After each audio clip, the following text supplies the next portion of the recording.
Hello' everyone, কি খবৰ আপোনালোকৰ? আশা কৰোঁ আপোনালোকৰ খবৰ ভাল আৰু আমিও ভালে আছোঁ। আজি ৰাতিপুৱা 6:30 বজাতে ৰেডি হৈছোঁ, মানে আজি এটা ধুনীয়া মন্দিৰলৈ যাম। তো সেয়াই আপোনালোককো দেখাই আছোঁ ক'ত যাম, কি কৰোঁ। তো সেয়াই ভিডিঅ'টো আপোনালোকে স্কিপ নকৰাকৈ শেষলৈ চাই থাকিব। আমি গাড়ীত বহি ল'লোঁ আৰু হাজবেণ্ডে গাড়ী চলাইছে, মানে হাজবেণ্ডে গাড়ী চলাব পৰা হৈ গ'ল।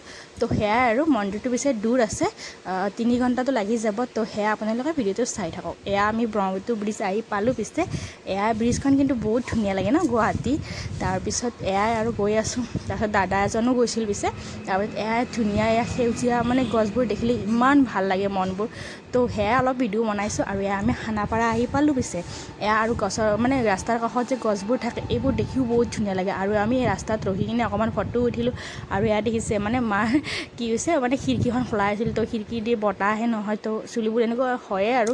তাৰপিছত হাজবেণ্ডে একদম পূৰা গাড়ী চলাই আছে, পিছৰ ফালে চোৱাই নাই। আৰু আমি পূৰা ফেমিলি, পাপা আৰু মামা বাৰ পিছতে বহি। আৰু মায়ে আকৌ কৈ আছে কি ভোক লাগিছে নহয়, কিবা এটা খাই লোৱা। তাৰপিছত কাৰণটো আমি মন্দিৰ অহাৰ কাৰণে একো খাই অহা নাছিলোঁ, অকল চাহে খাই আছোঁ। তাৰপিছত আকৌ চিপছ খালোঁ, খাই গৈ আছোঁ। আৰু তাৰপিছত আৰু আমি আহি পালোঁ পিছে হোটেলত, মানে অকণমান চাহ আৰু মিঠাই খালোঁ, বেলেগ একো খোৱা নাই। তাৰপিছত মায়ে সুধি আছিল কি মিঠাই খাবি। তাৰপিছত খাই কিনে আমি অকণমান বাহিৰতে থিয় দিলোঁ। আৰু আমাৰ ডেষ্টিনেশ্যন মানে নগাঁৱত থকা মহামৃত্যুঞ্জয় মন্দিৰটোত আহিছিলোঁ। বহুত দিনৰ পৰা শুনি আছিলোঁ, অহা হোৱা নাছিল। তো সেইকাৰণে সময়ো পালোঁ, সেইকাৰণে আহিলোঁ। আৰু আমাৰ নগাঁৱত মাহী এটাও আছে, তো মাহীহঁতৰ ঘৰতো যাম। তো সেয়াই আৰু ৰ'দটো পিছে বহুত আছিল, ইমান ৰ'দৰ কাৰণে মানে আমি খোজ দিব পৰা নাছিলোঁ। হ'লেও আৰু ভগৱানৰ ওচৰত আহিছোঁ, তো কষ্টটো কৰিবই লাগিব। তো সেয়াই আৰু আমি আহিলোঁ মন্দিৰত। এতিয়া দৰ্শন কৰিব গৈ আছোঁ ভিতৰত। তাৰপিছত আৰু পাকাখন মানে তলৰ মানে পাকাবোৰ বহুত গৰম হৈছিল। তো সেইকাৰণে আৰু এনেকৈ গৈ আছোঁ। হাজবেণ্ডে লৈছে মানে প্ৰসাদ, মানে যি দিব লাগে সেইখিনি মানে ওজন হোৱাৰ কাৰণে হাজবেণ্ডে লৈছে। আৰু মই চাকি বন্তি লগাইছোঁ, মানে মানুহ বহুত আছিল, কাৰণটো শাওনৰ মাহ চলি আছে। তো সেইকাৰণে আৰু শিৱ বাবা কাৰণে বহুত মানুহ হৈছে। আৰু আমি অকণমান মানে এনেকুৱা কাপোৰ থাকে নহয়, কাপোৰখন ইয়াতে বান্ধিব লাগে। তো সেয়াই হাজবেণ্ড আৰু মই মনৰ আশা মানে পূৰণ কৰাৰ বাবে এনেকৈ বান্ধিছোঁ। আৰু তো সেয়াই আপোনালোকে কমেণ্ট কৰি জনাব এই মন্দিৰটোত আহিছেনে নাই পিছে। তাৰপিছত আৰু আমি কামখিনি কৰিলোঁ। তাৰপিছত হাজবেণ্ডে বান্ধি আছে, মই অলপ হেল্প কৰি দিছোঁ। আৰু তাৰপিছত কাপোৰ বন্ধা হ'ল পিছে। তাৰপিছত আৰু আমি মন্দিৰৰ ভিতৰত যাবৰ কাৰণে আহিলোঁ, মানে মানুহ বহুত হোৱাৰ কাৰণে এনেকৈ লাইন পাতি কিনে আহিব লাগে। তো সেয়াই মন্দিৰৰ ভিতৰলৈ গৈ আছোঁ। আৰু ইমান ধুনীয়া মন্দিৰটো, পৰিৱেশটো বহুত ধুনীয়া। আৰু আমাৰ এইটো ভাইটি, মানে আমাৰ হিৰো বুলিয়ে কওঁ, আৰু অকণমান চুলি তুলি বান্ধে কাৰণে।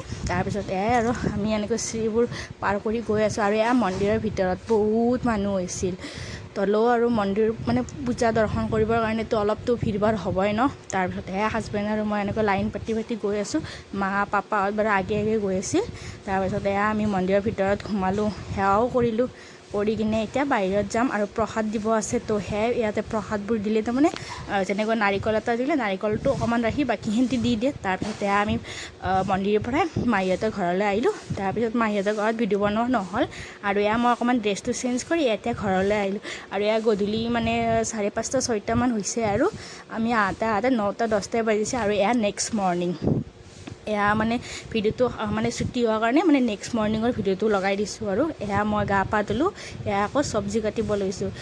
ঘৰৰে মানে চব্জিবোৰ কিন্তু ঘৰৰে, কাৰণে পাপাই ঘৰত বহুত চব্জি খেতি কৰে। তো সেয়াই চব্জিবোৰ কাটিব লৈছোঁ। আৰু হাজবেণ্ডক দেখিছে মোবাইলত বিজি। তাৰপিছত হাজবেণ্ডক কৈছোঁ তুমিও আহা, দুজনে মিলি চব্জিখিনি কাটোঁ। তো সেয়াই হাজবেণ্ডো আহিল, দুজনে এনেকৈ মিলি কিনে চব্জি কাটিব লৈছোঁ। আৰু খানা পিনা খাই ইভিনিং টাইমত আকৌ আইতাহঁতৰ ঘৰত যাব ওলাইছোঁ। মামাহঁতৰ আইতাহঁতৰ ঘৰত ওচৰতে নহয়। তো আইতাহঁতৰ ঘৰত যাব ওলাইছোঁ। তাৰপিছত ওচৰতে হয়। তো বাইকত এনেকৈ আমি দুজনে গৈ আছোঁ। মা আৰু ভাইটিও গৈছিল, মানে সিহঁতৰ বাইকত গৈছে। আৰু হাজবেণ্ড আৰু মইও গৈ আছোঁ। তাৰপিছত আৰু আপোনালোকক দেখাই আছোঁ আইতাহঁতৰ ঘৰত। তাৰপিছত মানে জেগাখিনি যোনখিনি আছে ইমান ধুনীয়া লাগে। আৰু গধূলি টাইমত বহুত ভাল লাগে, সেউজীয়া নহয়। তাৰপিছত আপোনালোকক অকণমান দেখালোঁ।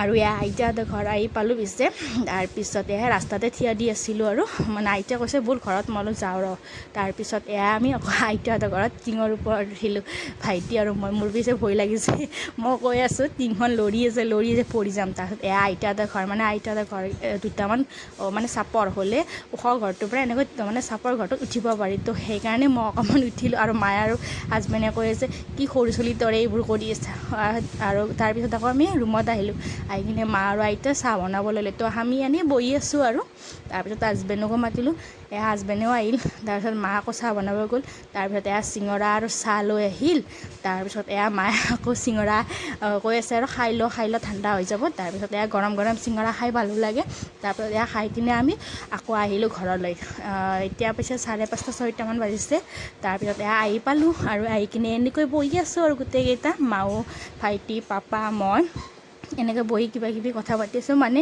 দুটা নাইটি ৰাখিছিলোঁ তো নাইটি এটা সৰু হৈছে তো মাক কৈ আছোঁ ফিৰাই দিবি সৰু হৈছে যদি তো সেয়াই মানে দুটাই কথা পাতি আছিলোঁ আৰু এয়া হাজবেণ্ডে আকৌ মোবাইলত মানে গাড়ীৰ ছাৰ্ভিচিঙত দিব তো সেয়াই বুক কৰি আছিল তো ভিডিঅ'টো আজিলৈ ইমানেই আছিল ভিডিঅ'টো চাই ভাল পালে ছাবস্ক্ৰাইব কৰি দিব বাই।